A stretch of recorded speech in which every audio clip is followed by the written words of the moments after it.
அனைவருக்கும் வணக்கம்.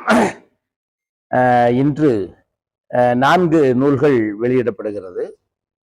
புத்தகம் இன்று 4 புத்தகங்கள் இங்கே வெளியிடப்படுகிறது.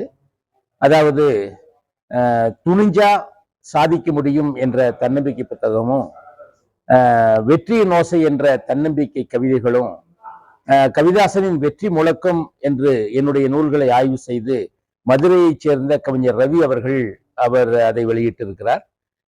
கடந்த 5-6 மாதங்களுக்கு முன்பாக கோவை SNR கல்லூரியில் நடைபெற்ற கவிதாசனுடைய பன்னாட்டு படைப்பு என்ற வந்த ஆய்வு கட்டுரைகளில் தேர்வு செய்யப்பட்ட 20 கட்டுரையுடைய நூல் இன்று வெளியிடப்படுகிறது.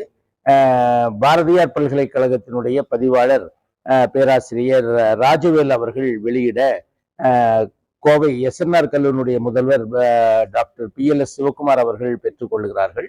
கோவை மாவட்டத்தினுடைய காவல் கண்காணிப்பாளர் திரு கார்த்திகேயன் IPS அவர்களும் கலந்து கொண்டு சிறப்புரை ஆற்றுகிறார்கள். ஆக இந்த புத்தக வெளியீட்டு விழாவின் மூலமாக என்னுடைய 92வது புத்தகம் வெளிவந்திருக்கிறது. கல்லூரியில் படிக்கின்ற காலத்திலிருந்து எனக்கு புத்தகம் எழுதவும் கவிதை எழுதவும் ஊக்கமாக கோவை அரசு கலை கல்லூரி நண்பர்களும், அதைத் தொடர்ந்து லக்ஷ்மி மில்லில் நான் பணியாற்றிய போது அங்கிருந்தவர்களும் ஊக்கம் கொடுத்தார்கள்.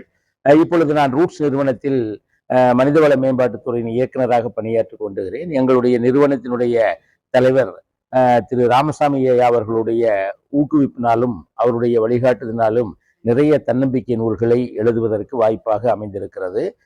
சென்னை குமரன் பதிப்பகமும் கோவையில் இருக்கக்கூடிய விஜயா பதிப்பகமும் என்னுடைய நூல்களை வெளியிட்டு வருகிறார்கள் என்பதை தெரிவித்துக் கொள்கிறேன். புத்தகம் படிக்கின்ற தலைமுறைகளுடைய இன்றைய தலைமுறையில் புத்தகம் படிக்கின்ற பழக்கம் குறைந்திருக்கிறது என்று நாம் கூறுகிறோம். அது உண்மைதான். ஆனால் இந்த புத்தகங்களிலிருந்து சோசியல் மீடியாவில் அவர்கள் டிஸ்ட்ராக்ஷன் வருது. பெற்றோர்கள் குழந்தைகளாக இருக்கும் பொழுதே புத்தக திருவிழாக்களுக்கும் புத்தக கடைகளுக்கும் நூலகத்திற்கும் அழைத்து செல்கிற பழக்கத்தை உருவாக்கினால் அவர்கள் வாசிப்பு என்பது ஒரு பழக்கம்தான். வாழ்க்கை என்பது ஒரு பழக்கம்தான். நம்முடைய சிந்தனை செயலாகிறது, செயல் பழக்கமாகிறது, பழக்கம் வழக்கமாகிறது, வழக்கமே வாழ்க்கையாகி விடுகிறது. புத்தகம் வாசிக்கிற பழக்கத்தை நம்முடைய குழந்தைகளுக்கும் இளைஞர்களுக்கும் நாம் கொண்டு சேர்க்கவில்லை என்றுதான் நான் நினைக்கிறேன்.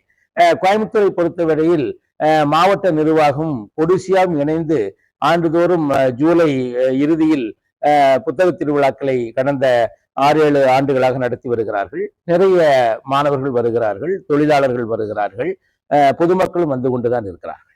எனக்கு வாழ்க்கை